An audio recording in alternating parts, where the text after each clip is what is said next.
Good morning mga madlang people. Ayan nyo guys, oh. Kapal ng hamog. Ayan. So magpapatoka muna tayo ng manok kasi titesting ako ng ano guys, testing ako dito sa likod ng bahay ng hunting. Tingnan natin kung may mukha tayong ibon ngayon. Yung dalawa kong Texas. Good morning mga chickens. Yan. Yung ating dalawang Japanese Shamo. Good morning. Yan. Orientals natin doon. Laret.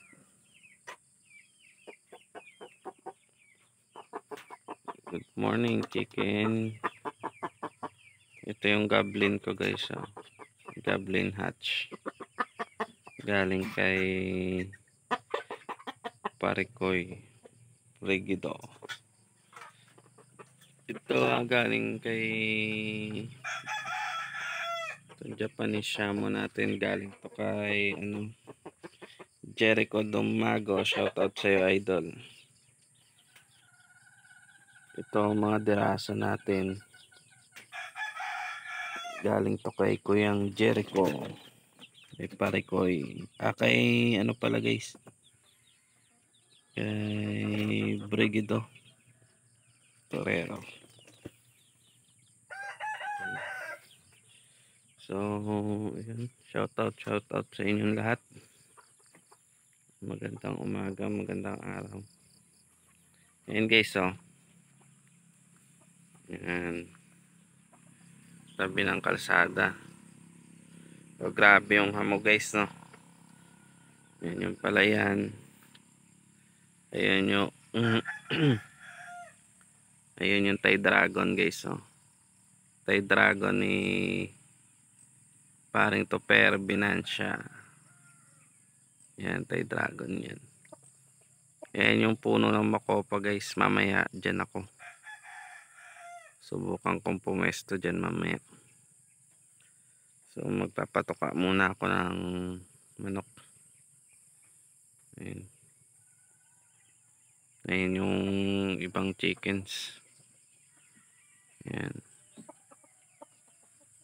So mga Bisaya yan guys na manok. Ayan pa yung iba. So stay tuned lang. Magpapatoka muna tayo ng ating alaga.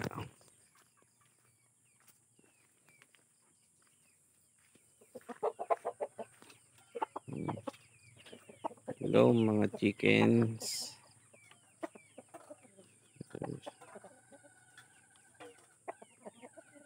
Itong Orientals guys na parrot back. Galing din yan kay ano, kay Parikoy Jericho. Ito pang upgrade ko guys ng Bisaya. Bisayang manok. So magpapatok muna. Wait lang.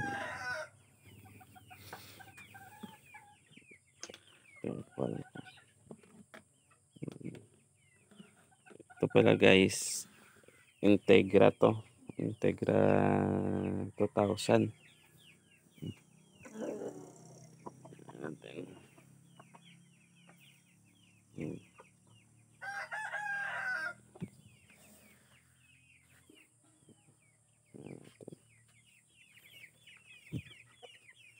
Yan, ito mga 45 days natin. Ito lang. Ingay na sila guys, ang hingi na ng pagkain.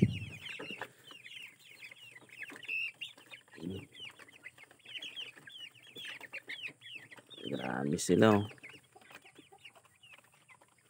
Yan.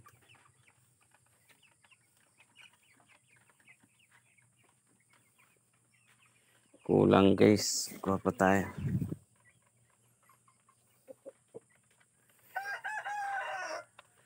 Dagdagan natin.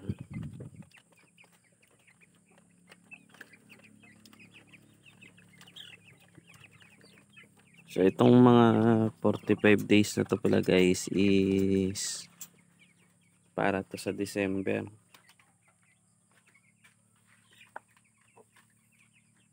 Ayan. So dahil November 2 ngayon, isang buwan na lang na harvest na yan. Ayan.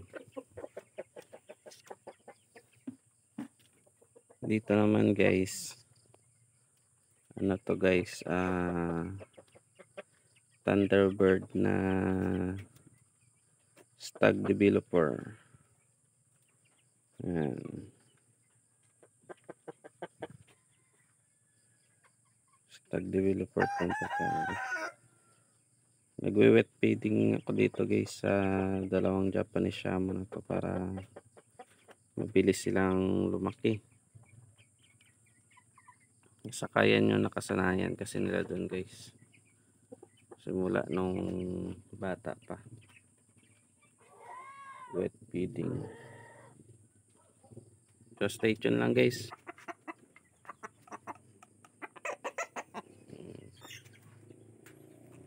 So dito sa goblin natin guys is ang pinapaka ko rito is crack corn. Tapos may mix lang to guys na stag developer kasi magpa 5 months pa lang to guys. Magpa 5 months pa lang siya. So ito yung patuka natin sa ano. Ayan o. So Thunderbird yan so guys na stag developer. So teka lang, meron akong ano dito, ito sa 45 days Integra 2000, minimix ko din yan sa ano guys, sa crack corn. Ayan si Luna guys, oh, yung anak ng Doberman ko.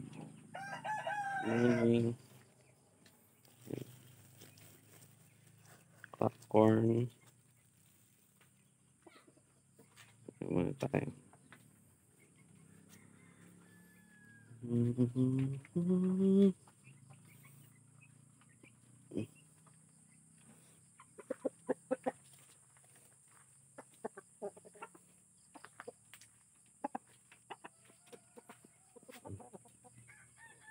Meron pang tira yung ano niya.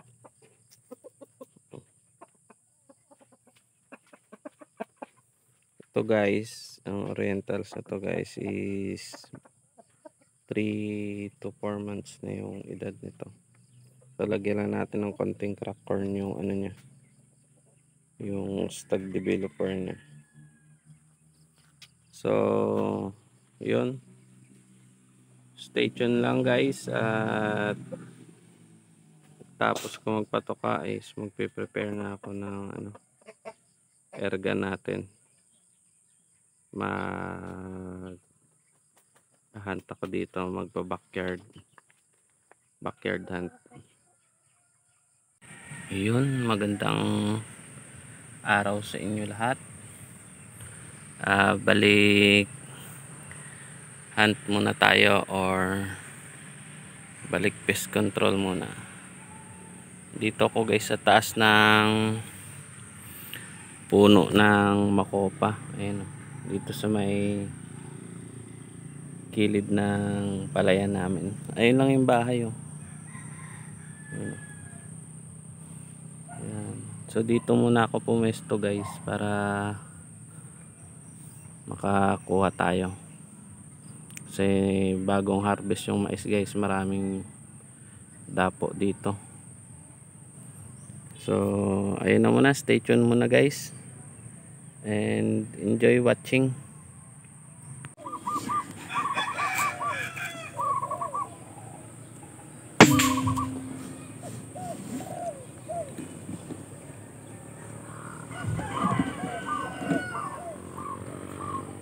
Katakas guys.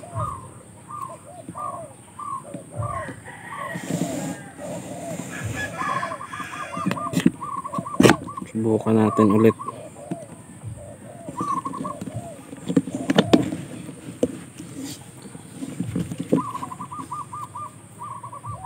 Ayan siya guys.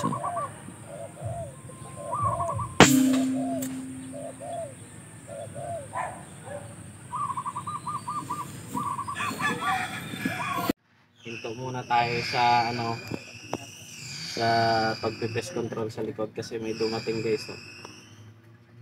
May dumating na na parcel. So yung price niya 1,642. Scope ito guys, scope ng airgun NPCP natin. So mag-unbox muna tayo.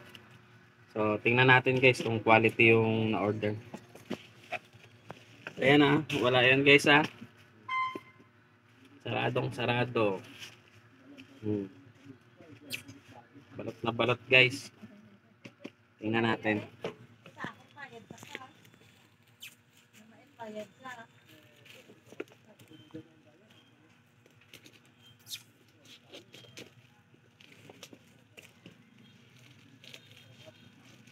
Wow. So, wala siyang bubble wrap na guys. Plastic lang talaga siya na itim. So ito na siya guys. Ito na yung scope mo. Parang Dennis, ito na. So tingnan muna natin mga pictures niya.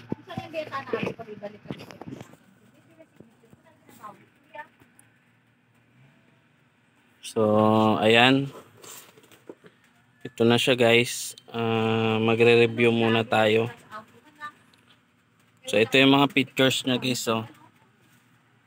Yan. Ayan. So 100 yards. So hunting scope. So ang brand pala nito guys is Eagle to siya guys, no? Eagle na scope. So tingnan natin. Tcharan! So maganda yung pagkaka-packaging niya sa loob guys. So meron siyang sun protector. Tapos nakabalot siya. So may guide, may pampunas. So teka lang, tingnan natin. Tingnan natin ito. So, ito yung mga kasama niya guys. Ito yung mount niya. Yung mount, tapos scoop mount din may allen. Wala na guys. Scoop mount. Sunshade. Yung pamunas. Then manual. Ito yung manual niya. Ayan. Manual niya. Tingnan natin yung scope niya guys. So medyo hindi maganda yung pagkaka-deliver guys. Ayan. May tama yung karton. Sana wala nang tama yung yung scope.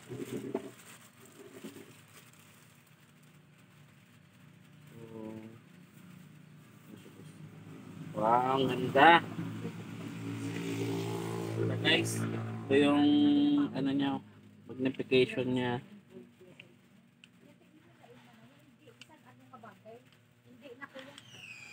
Mukhang guys, natin to. So, nung dumating yung isa ko guys, is ganito rin oh. Ayan siya. So, tingnan muna natin. Ay, mapidad na, legal na.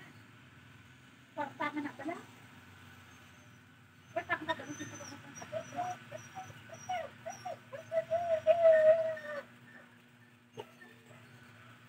So, ang ganda guys, ang linaw ng magnification niya. Adjust natin sa ano. Ito pala yung ano niya guys. Magnification niya 25 yards, 50. Yan. So medyo matigas siya guys no. Yung ano niya matigas. Siguro yung pagkaka-deliver to. Yan. Tingnan natin. So,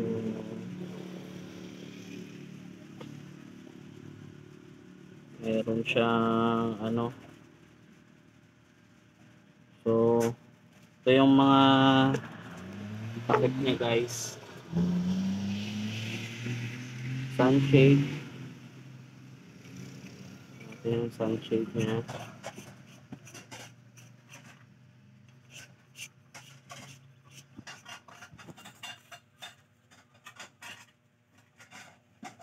Yan.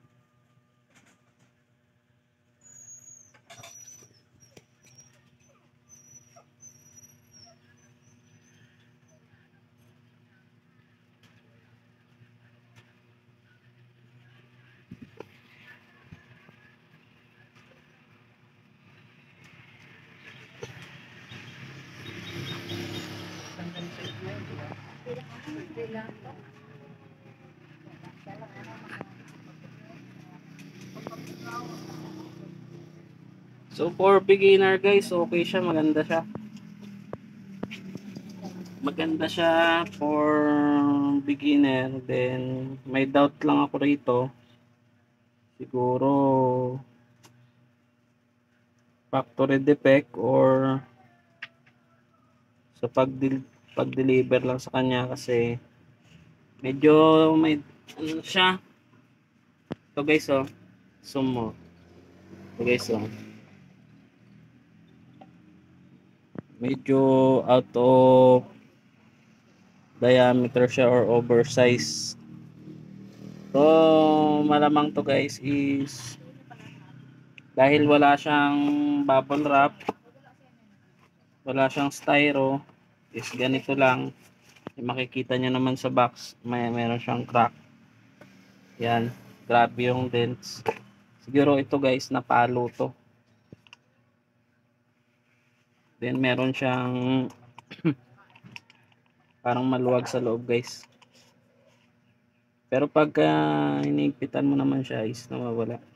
So may kailangan na siguro ditong higpitan. So all in all, Eagle is okay naman. Okay for beginner. So babalot ko na ulit to. Ito na, parang dinis. Stop mo. So yun na muna guys. Ito yung review natin.